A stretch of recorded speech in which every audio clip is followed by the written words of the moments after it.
I think that you really only need 5 pairs of shoes, really. After years of thrifting and buying all sorts of random shoes, I have noticed that I reach for the same ones over and over again. These 5 will take you through almost any situation. I'm not saying you only have to own 5 pairs of shoes, but if I were starting over again from scratch, these are the 5 categories I would build around. First up is a white sneaker. I love these Adidas ones that I have. Stan Smith is another timeless classic. You could do K-Swiss, that's another one.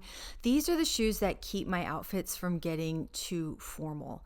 They're a great everyday shoe. You can wear them to travel, you can wear them to ball games, you can wear them out to grocery shop, pretty much anywhere. They go with skirts, they go with jeans, they go with trousers. I feel like the white sneaker is the shoe I can throw on to modernize whatever I'm wearing. I tend to like to wear things that are a little dressier, and the shoe kind of like brings it back to like modern and cool. I do like to throw on the sneakers to kind of just bring everything down a bit. That's one of my favorite things to do, is have a kind of dressier outfit on and then make it more casual by like putting on a more casual jacket or more casual shoes. So the white sneakers do that for me. I feel like they're my cool mom shoes.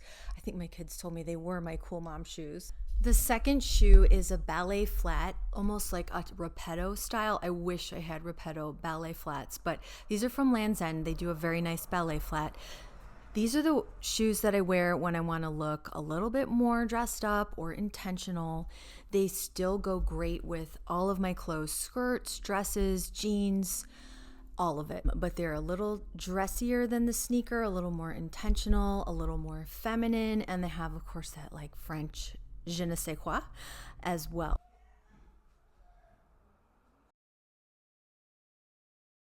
Third shoe type is a loafer. I have some Bass-Weejan tassel loafers. I just love these.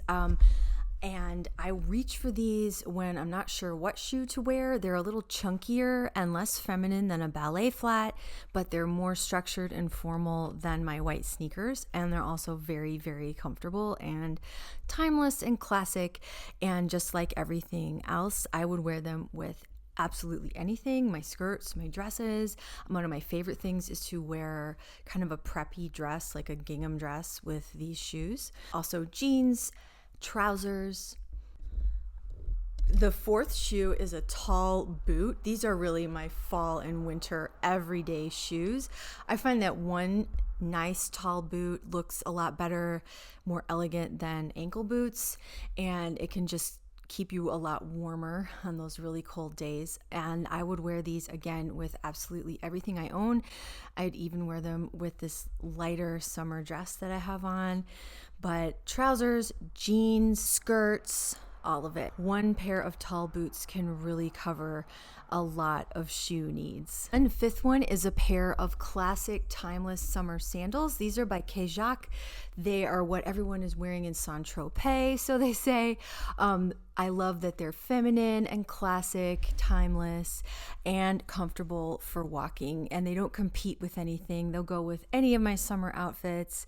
They're very minimal. In warm weather, I'll be wearing these sandals almost every day. What I've noticed is that these shoes cover almost every situation in my life: casual, slightly dressed up, travel, warm weather, cold weather, sports. And so once I started slotting shoes into those categories, I stopped buying shoes randomly. You could certainly have more than 5 pairs of shoes. I definitely do. I don't think this is about minimalism. It's just once you have that foundation of shoes that are going to work in all and every situation, it gets so much easier to get dressed. It gets so much easier to buy other fun shoes. I'd be curious to know, do you have a little shoe wardrobe? What are the ones that you reach for over and over again? Or do you have a whole closet full of shoes? Let me know in the comments, and I will see you again next week. If you don't have it already, I've got a how to find great quality clothes online thrifting guide for free. I'll link it down below. And I've also got a how to find great in real life thrifting deals. They're 2 separate guides. So download one, download both. I will link those down below.